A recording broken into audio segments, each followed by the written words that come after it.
Ciao, I'm Mario, a Swiss car guy on YouTube, and I've just done a quick oil change on my 2018 Kia Stinger GT because I've had the car for a couple of months. I've driven 6,000 kilometers and now it's at 89,000 kilometers, so it's time for a service. And I thought, well, the oil change was easy. I made a mess of the garage, of course, because I spilled a bunch, of course, because you see, the Stinger has the drain plug on the side and not on the bottom. If it's on the bottom, the oil shoots straight down. If it's on the side, then it shoots wherever it wants to shoot. And of course, I missed and had to clean the floor. Anyway, that's beside the point. The oil change is nothing of importance. What I want to talk about is the air filter. Because if we look over here, here's the oil filter. So I undid the little clamps and then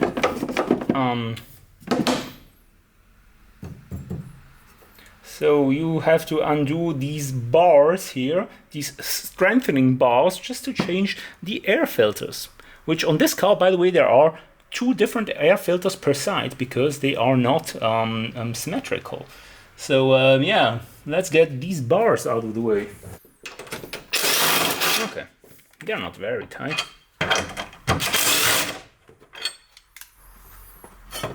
Yeah, these can just be moved out of the way now, and then this will come apart. Oh yes.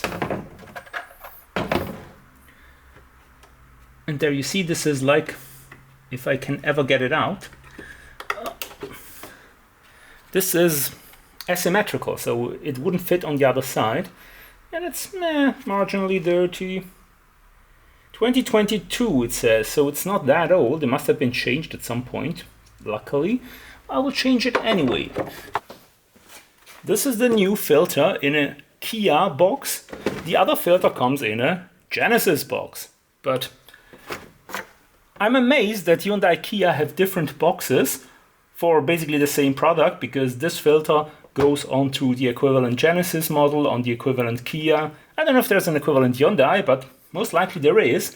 So different boxes, they're not even the same size. I mean, what's the point in that? Anyway, let's get this out. Come on.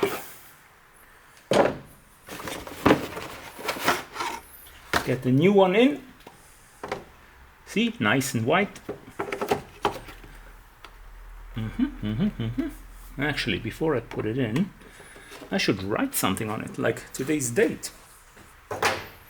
So I added today's date. Today is the 17th of July 2026. So I know I've changed it then. Let's go in there. Good. Let's put this one back on.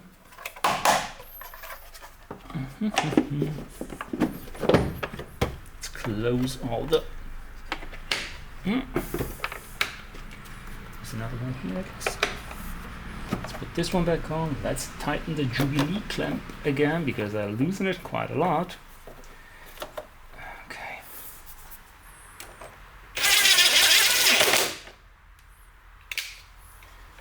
Good and tight. Let's get the strengthening bar back on.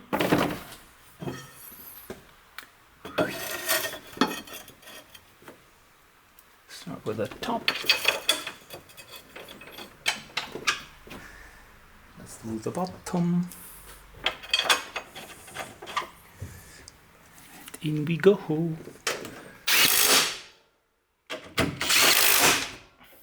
Good. Let's get the new one, this one from the Genesis box. Ooh.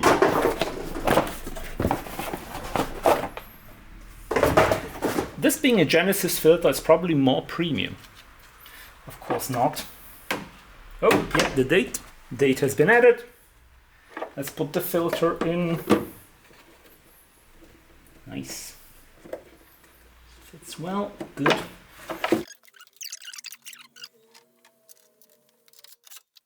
Now we're basically done, but the thing is, even though this car has a full dealer service history, meaning it has had every service done every 10,000 kilometers at the dealers, I have no idea what was done, because I actually went to Kia to ask if I could have an extract. They could tell me what has been done, what has not been done, and they didn't have the information, interestingly enough. So Since I do not have the information, I assume nothing has been done. And this is why now at 90,000 kilometers or 89,000 or however many, I want to change the spark plugs. I ordered the spark plugs and now I have to figure out how to change them. I see the spark plugs on this side, they're easy. They're 3 ignition coils, they should be fairly easy to remove. The other side might be a bit more involved, but let's start with... Should I start with the easy side or the hard side? Let's do the easy side first, huh?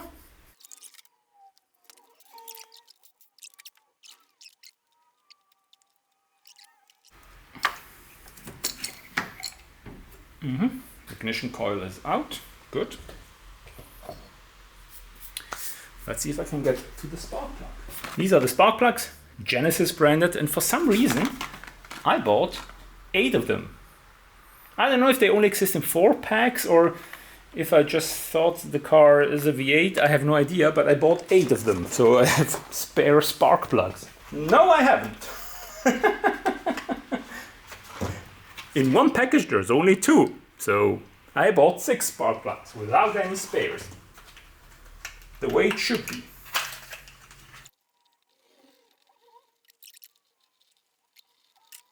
Hey, we got a spark plug out! Doesn't look terrible, to be honest. See if we can focus on it.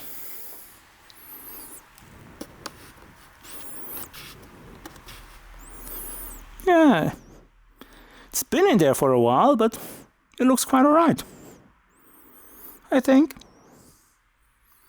Let's put a new one in.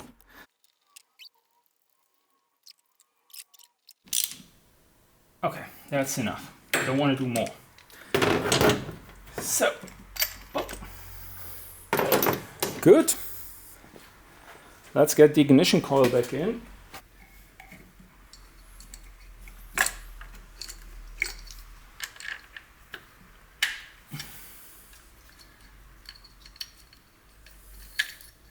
I will put the connector back on just for good measure. And then let's tighten it. Tight, tight. Boop. That feels tight. Okay, let's undo the next spark. Oh, this is already out, basically.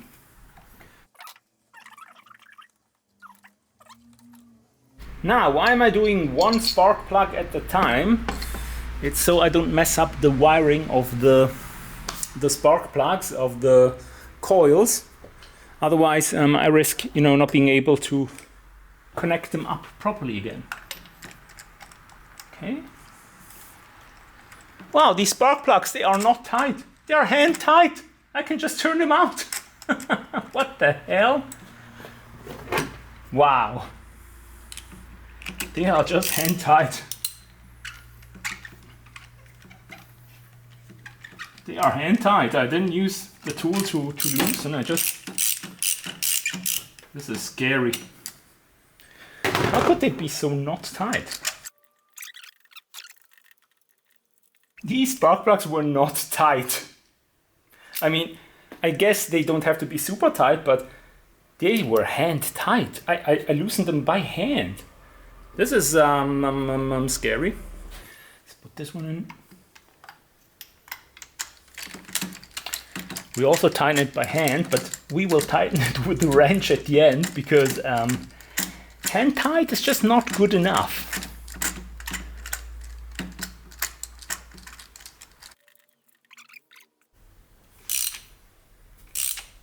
Okay, this is the end. No, I need that socket.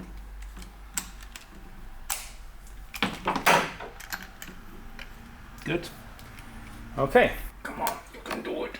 You can do it. Okay, good. Boop. Again, ignition coil out.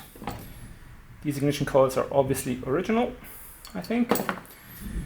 Okay. Now let's see whether this is again only hand tight. I need a bit more.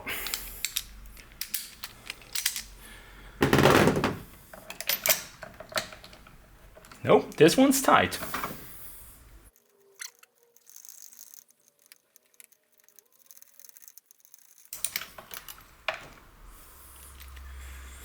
Okay, third spark plug.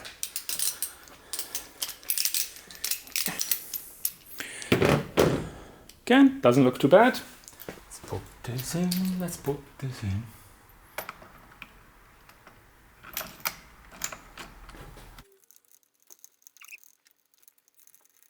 These have such long threads. It's insane.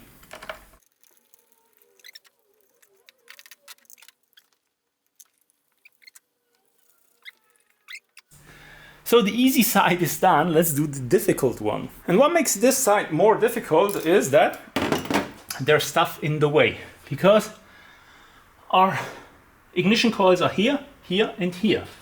So I reckon I will remove at least this one.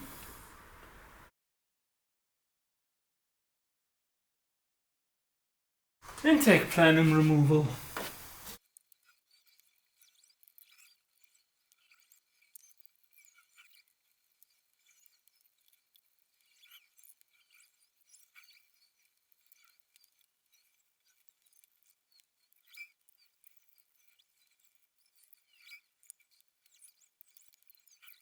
Alright, turns out that you need to remove the intake manifold in order to get to these spark plugs and these coils.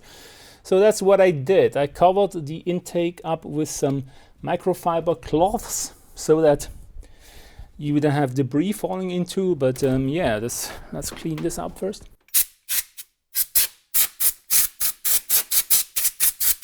And I guess we now remove the remaining spark plugs and coils.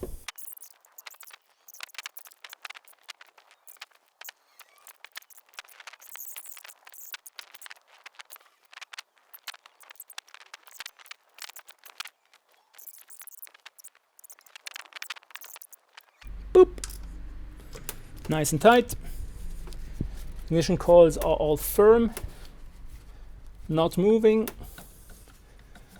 Oh, and now I have to put the intake plenum back on. Hooray!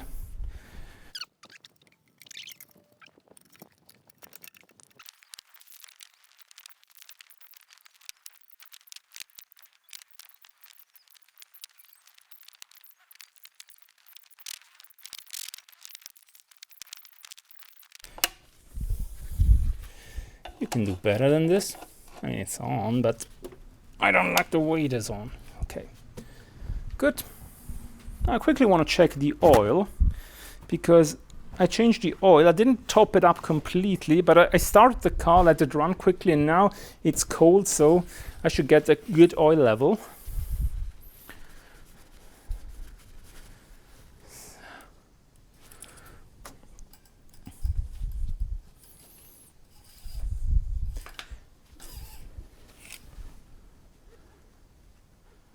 The oil level is kind of perfect. It's just at the full mark.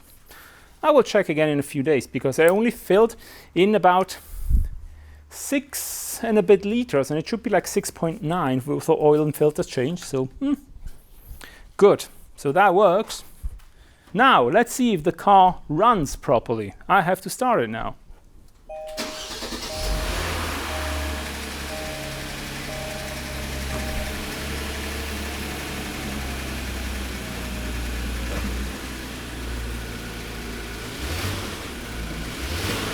Like butter! Great.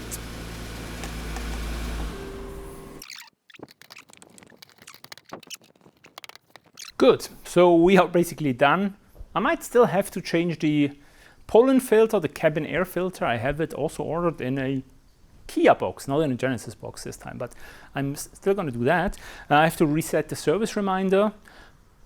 But in general, we are done. This was just a small service, and oil and filter change. I didn't show the oil change because you've seen 1,000 oil changes. And I actually originally wanted to do a transmission flush. So at least change the transmission oil, the diff oil and the transfer case oil. But I didn't. Because with the transmission, I was at least smart enough to first check whether I could open the fill plug before I drained it. And the fill plug is positioned in a way that's so tight that I cannot get in with any of my tools. So I need to get a really small 8mm Allen key or something, but that's strong enough in order to get that open. And once I crack that open, I can do the change and everything. I have all the fluids, and also on the transfer case, I'm not sure where the drain is, because I think I found the fill plug, but I have no idea where the drain is. So I have to research this. The transmission is quite straightforward.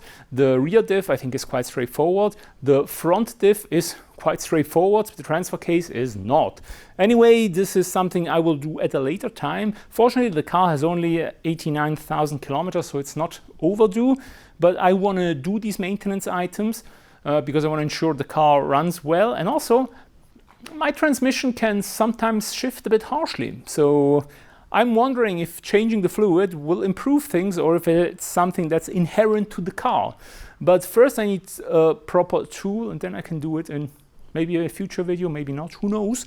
But I'm sweating, I'm very tired because these spark plugs, I knew that they would be more work than on regular cars. I mean, they're not as much work as on my Trans Am back there. On the Trans Am, it's from hell, because you have to go from underneath. It's at least here you remove the intake plenum and then it works. Just remove the intake plenum if you've never done it, and it's like 5 hoses and 11 screws or something like that. It's just, it's daunting, but actually it took me, an absolute newbie, I reckon about 45 minutes to remove it, while trying to be careful and looking for hidden screws and stuff like that.